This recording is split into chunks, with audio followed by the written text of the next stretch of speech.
On this week's episode, we're going to be talking about finances. So if you really need to know how to get your money together, this is the episode for you. We will be right back with another episode of Safehouse.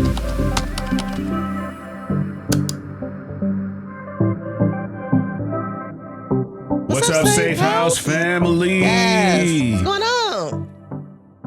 Life is lifing. Oh, my hair is herring. I'm like, listen. You look beautiful. I feel like in every episode, I've got like a different hairstyle. Right. Because I'm experimenting with my hair. And so Andre called this my Kill Bill episode hair. So Right. I'm experimenting with bangs. And some days I love it. Some days I don't. So, yeah. Hey, the bangs are banging. Okay. Right. Thanks for saying that. Right. The bangs are banging. Yes. All right. So if you see me like doing this to my hair, I was like, that's because I'm still a little self-conscious about it. I'm still working my way up. I'm getting adjusted to it. But that's what keeps it fresh. Doing experimentation, Yes. trying some things out. Doing something a little bit different. Right. So I'm wearing my shades in this episode versus my glasses. That's true. So look a little bit different. I can still see. These are prescription shades. That's true. But, I figured if I experimented while I was out of school, then I wouldn't have to worry about the kids talking about me. Kids clowning you? Right, because my niece already clowned me. When she saw my hair, she was like, what did you do to your hair? I was like, oh boy. Yeah. So I'm glad I'm doing the experimenting over my summer break. Yeah, kids are honest, right? They are eerily honest, right? Honest, yeah, so, yes. There's nothing we can do to get away from that. Exactly. So, all right, y'all, make sure you like, share, and subscribe. Hit the little bell for notifications that you know when we are publishing content. This episode is going to be epic. This sort of series of episodes is going to be epic because we're going to be talking about money. Money.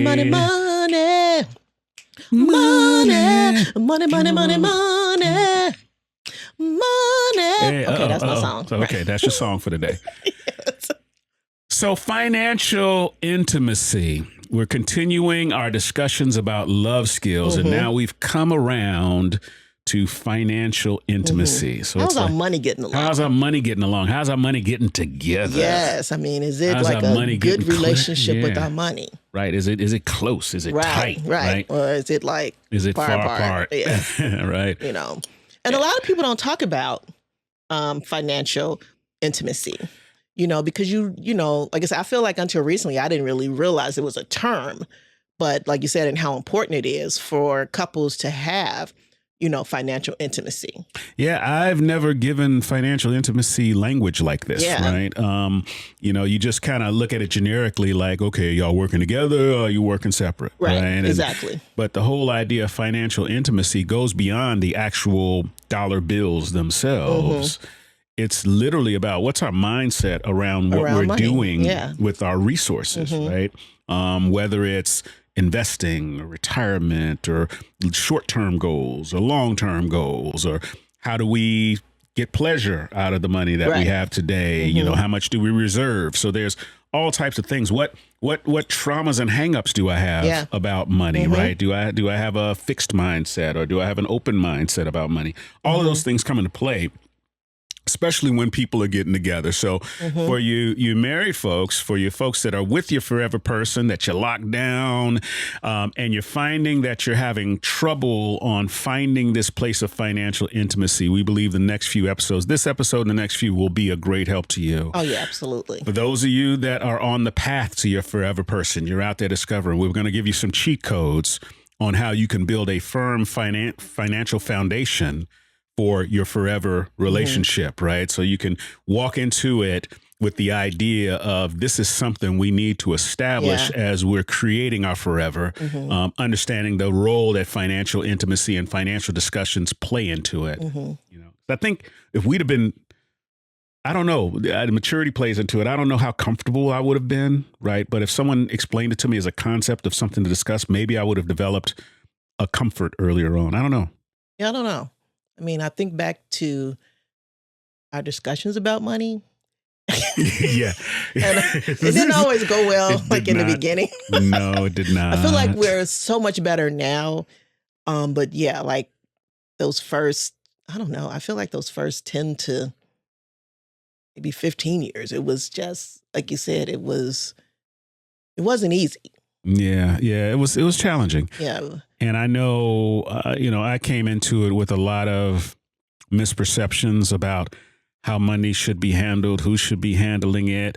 I had pride issues around it, right? I had, sort of social and cultural lessons taught to me that were lessons, but they weren't necessarily the right lessons about money. Exactly.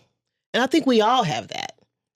We all have an idea about money, like what our mindset is about money. But like you said, when we get ready to get together, we're not, I feel like we are thinking about money depending on how you want to get married. That's probably one of the biggest conversations that couples, when they're planning their wedding and they're saying, okay, we ain't got no money, so we're just going to go and we're going to go to the justice of the peace or whatever. But then if you want to have a big wedding, you do have to be able to discuss it, especially if you're paying for it yourselves. So I felt like we did have to talk about that, but I felt like, did you? No. I'm trying not to put my man under the bus. No. I mean, let's be real. You paid for our wedding, right? That was a you, right? That was your money, right? You saved every nickel, every dollar. You ate ramen noodles, right? I did because I wanted to have a nice wedding, Yeah, but I contributed very little. I think your family contributed very little. I mean, it was, but we you pulled it off. I can't even say we. It was like, but that's okay though, because once again, but was it okay? Because like you said, even as we're talking about, like you said, when you're with your forever person and you're leading up to marriage, to be able to have those types of discussions. And I don't think either one of us felt comfortable enough. We didn't, to really kind of talk about our money, Yeah. And I felt like the next time we really had to talk about our money was when we bought our first house. Yeah, we really had to, because, hey, those of y'all that don't know, there's a couple of exposing moments in your financial lives. Is when you go to acquire your first piece of property. Those of y'all that are going into business, when you go for a business loan, they will give you a financial colonoscopy. Yes, absolutely. On your resources, your spending, and all those things. And in those events, you have no choice but to be transparent, right? So every credit issue comes to the surface. Every judgment comes to the surface. All the unpaid debts, unresolved debts, everything. And you have to address it all. And, what we miss out on, and especially when it comes to us as couple in wealth building, because another reason we're getting together is because there's an opportunity for us to combine resources and build something. Yeah. We forget to sort of baseline where we are. We're so embarrassed about our baseline that we don't ever want to deal with it. No, I don't want to expose that I'm $50,000 in debt, or I don't want to expose that I got $10,000 of credit card debt, or I don't want to expose that. I don't know what you're going to think of me once you know that, right? And so we can become very embarrassed about our pasts. Yeah, let's be real. I've experienced this before. Sometimes you have some people in some mindsets that just don't like to deal with bills, right? That is true. It's depressing, and it's like, oh man, the bill comes, they may have the money to pay it, and it's like, you know what? I don't want to deal with that. See, I'm like the opposite. I'm going to pay the bill. Right. If it comes, I'm paying the bill. I just feel like if it's here, I'm just going to pay it. I'm not the one to avoid bill payments. So brothers, when I woke up and saw the light, it is a blessing to have a person that is conscientious about bill paying, right? Yes. Especially if you're not. Just go ahead and concede that. Just say, this is not my gifting. This is not my area. But if you take that person and put them in charge of the billing and paying the payables and all those things, just like in a business, right? You have a accounts payable person, right? So Lana's our CFO here. She makes sure everything's get paid. You look up and it's like your credit is better. You have some money in the bank. Absolutely. Creditors aren't chasing you around. You aren't afraid to answer the phone. You aren't afraid to open your mail. You're like, true. Wait, I'm living a good life here. And all I needed to do was relinquish a little control to somebody who is better equipped to deal with that, or is very conscientious about that topic. What I love about what you said, you said, I'm living a good life, because once again, having strong financial intimacy can lead to having a good life. Because I was reading about divorce, and there's a statistic out there that says between 20 to 38% of people get divorced because of financial issues, because they, you know, they just can't get it together financially. Now, the other end of that too is that some people just wind up staying together because of finances. Yeah, they do. So they're not in love anymore. Right. But this is an But arrangement. this is, you know, like you say to me sometimes, it's cheaper to keep her. You know, that's a whole nother song. But that's a real mindset. You know, when we start talking about people's mindsets about money, you know, that's a whole mindset. You know, it's cheaper to keep her, you know, or sometimes it's cheaper to keep him, you know, depending on, you know, who makes the most money. It's a phrase that a lot of people use, and it should be cheaper to keep us, right? Right. Exactly. It's cheaper You to know? keep us, right? But I think that's why we're having this whole conversation, because it's cheaper to keep us together. Yeah. You know, especially when we're having issues with our money, than it is to figure out, okay, now how do we separate all of our assets? Yeah. You know, because like you said, we've been married for 30 plus years. Yeah. So we have some assets. Yeah. You know, and so like I said, I couldn't even imagine us even trying to have that discussion. Well, you know, and some people have never experienced the sweetness of that, right? So the only thing they know of, and people are going through this for real, right? So we don't want to discount this, because there are certain spouses that have not risen to a level of financial responsibility, right? And so you have the husband or the wife or the person in the relationship that's financially responsible. It says, I just can't expose this other person to anything, or else it will get squandered, right? This person hasn't dealt with whatever their resource trauma is or misuse, right? You know, and so they have to do things just to manage in order to keep the household together. We're not saying that you're not doing the right thing today. Correct. What we are saying is that there's power in being able to mature beyond that, right? And so what we want to do is to try to help provide tools to help discover why those things exist. And then individually, each person go on their own journey so they can start to understand why they behave the way that they do about money. Right. Why do I think the way I do about money? Why do I attack? And so in order to get us to a better place, because once again, this is a Christian channel. Oh, yeah, absolutely. And our charge as Christians is to leave an inheritance for our children's children, right? So it's not just for us. You have some folks out there that say, okay, well, I'm going to spend my money and I ain't going to leave nothing. That's not biblical. So if you call yourself a follower of Christ, you are going against what he said we should do. We should be leaving an inheritance for our children's children. So what does that mean? It doesn't necessarily mean you have to leave them a big old bag or a trust fund or something like that. Maybe the thing you leave them is financial acumen and financial wisdom, right? Yeah. No, I wasn't able to leave you. Yeah, I wasn't able to leave you hundreds of thousands of dollars, but I've left you with the skills so that if you come into money, you know what to do with it, right? I think that's like so key, you know, because that's one of the points we're going to talk about is like emotional transparency with money. And so when you talk about, like I said, what do we leave in our kids? So that's one of the things we talked about with our daughter, Hannah, you know, about savings. And because right now she's not married, she's not even thinking about marriage or anything like that. So we've really been talking to her about building her wealth fund. Yes. So that means she has a savings account where she puts in her money, but she also has a 401k.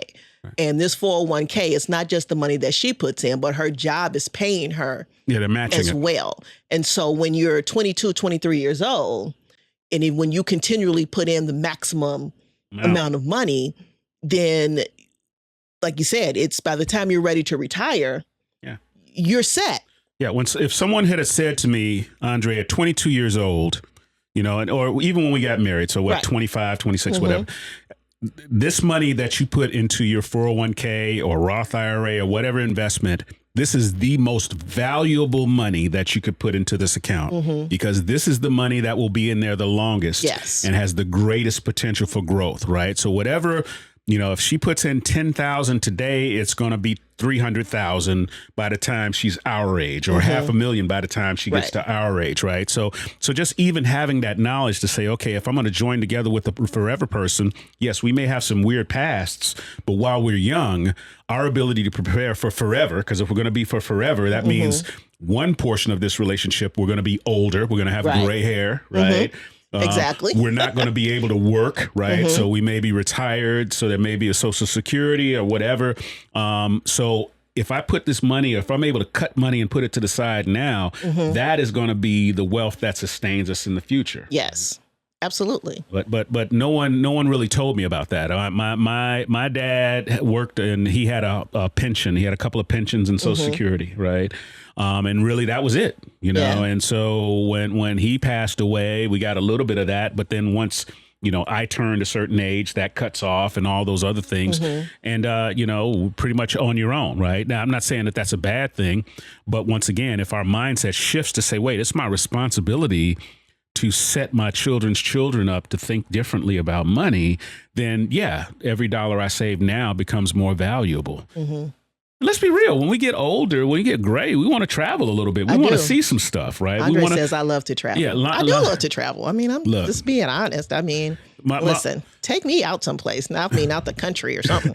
Yeah, my wife has a love language. One specific one is that she likes to go to nice destinations and stay in very nice accommodations. I do. With perks, right? Absolutely. Absolutely. I'm not even going to pull back on that. Yeah. So it's one thing to go to a hotel. It's another thing to go to a hotel and get upgraded to the nice room. It's one thing to go to the penthouse. Right. It's one thing to go to a hotel, but it's another thing to go to a hotel and they give you access to the club floor where you're getting, you know, free amenities and free breakfast and all of those kinds of things. It's the life. Yeah. So once again, for me anyway. Well, yeah, but how do you build those things up? You know, unless you have a liquidity moment as a young person to be able to have that kind of wealth, you have to prepare for that to come later in life. I like that you said that too. Like you said, in order to have financial intimacy, you have to be prepared. There has to be these conversations where you and your forever person are preparing, you know, because sometimes, you know, what is it, YOLO? Yeah, YOLO. Yeah. You only live once. Right. That's the, you know, so some people, you know, you just live day to day versus, like you said, not really conceptualizing that we are going to get old. Yeah. You know, like you said, when we got married, we were in our 20s. Right. But now we're in our 50s. And so now, you know, like what do you always say? We got more days. We got more days behind us than we have in front of us. So now it's important that we're like really looking at our money and saying, okay, what is this going to look like when we get to retirement age? And so even for us and talking about this, we have to even tighten up our own financial intimacy. And it forces us to have more conversations about what are we doing with the money that we have now. Yeah. So even as we've recently had changes, right? It's like, okay, you know, new role. Okay, how much more can we invest? Right. And you know what retirement's going to look like. Are we able to double up in certain areas? Right. When you get to a certain age, they let you contribute more than you are at a young age, right? So you can actually catch up. So there's a bunch of things to take advantage of. But what do you think some of the barriers are to this? Because it's really interesting. Because all of these concepts, I'm sure they make sense to you. I'm sure you've heard them before. But what stops people from doing it, right? So what do you think just keeps people from getting to this place of financial intimacy? Well, like you said, part of it could be, like I said, how I view money. Yeah. Like I said, and what type of financial traumas. We talked about traumas before, but, you know, sometimes we go through financial traumas. Yeah. You know, and so if I've had a very bad financial trauma, you know, then I'm going to make sure that I keep all my money to myself, especially if I've suffered a major loss in that area. So I'm going to make sure that I'm not putting my money with nobody. Because like you said, you know, most of the time, like when people get together, it's not normally their first relationship. And so when you with somebody, you know how it goes. You with somebody and you just pour all yourself into them. And when I say pour all yourself into them, you pour your money into this person too. And so then when that person doesn't reciprocate, now that becomes a trauma for you. And so what you begin to do is when you're with your forever person, you're very hesitant about making that leap again. So to me, that's a big barrier. When somebody takes advantage of you financially, and then when you finally get your forever person, like I said, you're hesitant to do that because you know what that feels like. Yeah. You know, there's points in our lives where our styles, our psyches are like wet cement. and then someone comes along just before that cement dries and they make a mark in it. And then that cement dries and that mark stays. Yeah, it stays. Right. Yeah. And so our financial mindset is somewhat like that, whether it's a bad relationship, whether it's what we thought was good advice from a loved one. Right. Right. My daddy was an old school daddy. Right. And so he would get paid and he would walk around with a knot of money in his pocket. Right. On payday. Right. And, it's like, OK, my mom used to say, somebody going to knock you upside your head and take all the money. Because once again, she's worried about making sure rents get paid and all this kind of stuff. And his mentality was like, well, if all that's taken care of, I can do what I want. Right. And I don't know if there was a pride thing about, I just know that old school dads love having that big knot of money in them tight 70s polyester pants that they used to wear back in the days. I don't know. But wrapped in a rubber band, down in a Crown Royal bag, something. But it was a big old knot, right? Right. And, my dad would go to his favorite watering hole. And, back in the day, I guess they didn't mind you bringing your kids in there, which is just kind of weird. I'm up in the bar, But, he pulling out this knot to buy his, Andre could probably get in the bar because as far as I can remember, the man has had facial hair. So they probably didn't even card it. There's a story for another day about how the neighborhood guys used to use me to buy their stuff for them, right? So that's what I'm saying. And the store guy was like, because I go in, because they'd be like, you can keep the rest, little man, you can keep the rest. So I go in there and be like, give me a fifth of Wild Irish Rose and the rest in Reese cups, And, that should have been the damn giveaway. You want Reese cups? You want goes good with my rose. I'm sure the guy knew. It's like whatever, So man, times are definitely changed. Times are different. Those was the 70s and the 80s, true. and there was a lot of stuff. But anyway, money. But yeah, the knot, right? Or we go to the store and he pull out this knot and he get the peeling off bills, or the ice cream truck would come down the street. Daddy, can I get ice cream? He pull out the knot and start peeling off bills. And I don't know if there was some sort of sense of pride or accomplishment or control that came with that. It's probably all of that. But some of that was ingrained with me, right? That I thought that's the way you're being a man. You to be a man is you need to demonstrate you can pull out this wad and pay for stuff, right? And so you take that into a marriage, and it's just like, you got that wad of money in your pocket, but the cable about to get cut off. What we gonna do? Right. That's why he married me. I was like, no, sir. I love TV. The cable is not getting cut off. Thank God for digital currency, right? There's no need to walk around with wads of money. It's all on a card somewhere, right? And so. But once again, like I said, we're laughing about it, but once again, these were conversations that we didn't have when we first got together. And so, like I said, we want to be able to, like in these next few episodes, to be able to kind of outline, why why financial intimacy is so important. Like I said, whether you're just beginning or even if you're already married and you and your spouse are struggling financially, to figure out, excuse me, how do we now, to give, like you said, to give some tools on how do we now have these conversations about our money so that we can get back on track financially. So I want to give everybody out there a little bit of homework. And these are self-reflection exercises. So these are not things you're going to discuss with your forever person, whether you're sort of engaged or on the path and you're working with the person to build forever, or you're connected with your forever person through marriage and you are building something now. But you do this on your own. So your opinions that you have today about money, ask yourself the question, where did you get them from? Yeah. Where did you start to associate your values of money? Where did you start to learn what money meant to you? Second question is, does money make you feel powerful? Do you attach power to your ability to have, spend, and make decisions about money? Right? And I guess the third question is, all other things considered, what do you see yourself being able to do with your money in the future? Right. So right now you have what you have, but what's a goal that you aspire? And once again, I'm not asking it. If you want to collaborate together, you can. We're not trying to start no arguments in Right. anybody's Oh, no, house, yeah, because you know, because once again, how you do your money is how you do your money. and it's a sensitive topic, It's very right? You start to dig sensitive. into these things, and we don't want you all to start to have these conversations prematurely. But what we do want you to do is start to do some self-evaluation. Ask yourself where you got your values for money from. Ask yourself, you know, do you attach a certain level of power to it?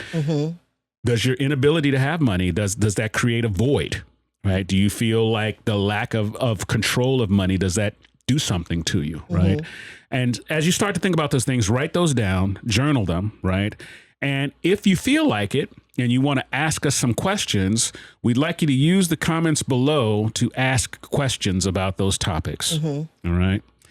Oh, can I add another question to ask yourself? Sure.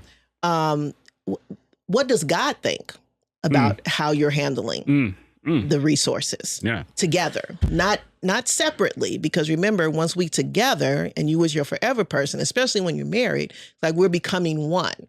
So how does God see us as one handling our resources? I think there's a scripture that says, you know, if he can trust us with a little, he can trust us with a lot. He can trust us with a lot. And so once again, how are we starting that out? So I think if we begin to ask ourselves, because God is looking at how we're, what we're doing with our resources and our finances, is he pleased with that? That's a good one. That's a real good one. So add this to your questions too, right? Not just how does God look at our finance, but what's the barrier if we're not, and this is an if we're not working together. What is the barrier to us working? What do I believe the barrier is? And once again, don't share this. You know, just this is for your own personal list. As you say, I'm not sharing money because you don't know how to handle money. That starts a whole conflict, right? Because it may not be that the person don't know how to handle money. You may have a trust issue, right? That person may be very well capable. Once again, I don't know, but these are things that I want you to catalog and journal for yourself. And what we'd really like you to do is either through the comments below, leave us a comment or a question. You can email us at safeinthehouse@gmail.com. You can DM us on Facebook or on Instagram with your inquiry. And what we will try to do is in the next episode, deal with some of those questions.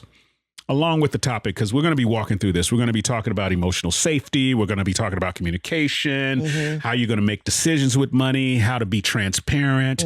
Emotional infidelity. I mean, not financial infidelity. Financial infidelity, right? You know, that's a term that I hadn't really heard either, but it happens. And it's big. And it's really big. It's common because what happens is, and you know you have some financial infidelity when you get a little bit of extra money and you say, well, this is my money. But if two become one flesh, mine is yours. You're trying to say I've been cheating on you with my money? Well, yeah, it is. Well, I mean, that's what I'm saying. That's what I'm saying. That's just real talk. When you get your money and you put it to the side, or you feel what is it that if you do get a little extra money, what makes you think your spouse isn't going to want you to enjoy that? Where's the trust that, okay, if I bring this up, they're going to want to use it for something else, right? Right.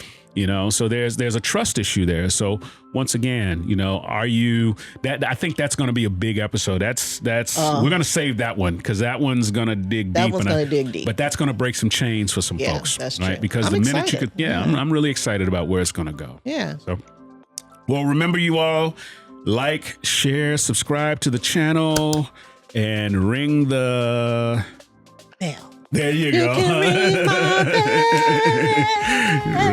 ring my bell. Ring the bell. Ring the bell to get notifications. Yes. So we hope this was a good one for you. We hope we put something on your minds to think about. And hey, Safehouse family. And God only knows what my hair's going to look like next week. So we'll see. I'm thinking, what's the guy's name from, what's that movie? Chris Tucker, what movie he was in? He had the blonde thing with the kind of horn in the front. I'll surprise you. Yeah, we'll see what happens. We'll see what the hairstylist creates. Yes. In the meanwhile, Safehouse family, we love you. We love you. And peace.